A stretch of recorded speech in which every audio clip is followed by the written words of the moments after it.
Hi, we're at the ITAA Conference in Istanbul Friday morning, and we've just heard a very interesting presentation from George Mordaunt, who has given a very interesting presentation on how to survive and to prosper. Tell me, George, how do you think small travel agents in Ireland should continue and try and prosper for the future? I think it's critically important that travel agents travel, first of all, research, engage in technology, and in my own view, as I said at this morning's presentation, perhaps remodel their business to specialise in certain areas as opposed to offering a whole raft of different opportunities. For me, the typical travel agent in the future will be very proactive, very savvy, engage hugely with technology, and probably specialise in maybe 2 or 3 things, such as mentioned today, Australian travel, gay travel, stuff like that.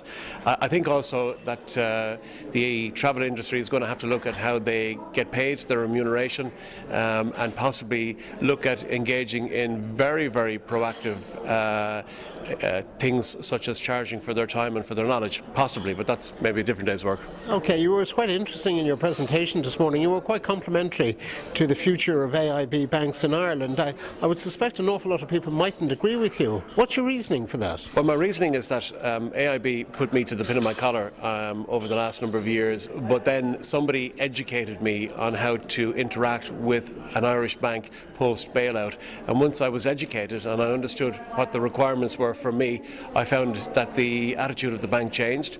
And in my course of communications with them, I noticed that they internally as an organisation were recognising their own mistakes and flaws, and were starting to change their ways to lay down the foundations for the bank for the next 10 or 15 years. So I've seen a sea change, number 1, within the bank. Number 2, I understand how to engage with them. And number 3, I think generally, you know, the era that we're moving into, 2013, is going to see a seismic shift in how banks interact with their clientele anyway.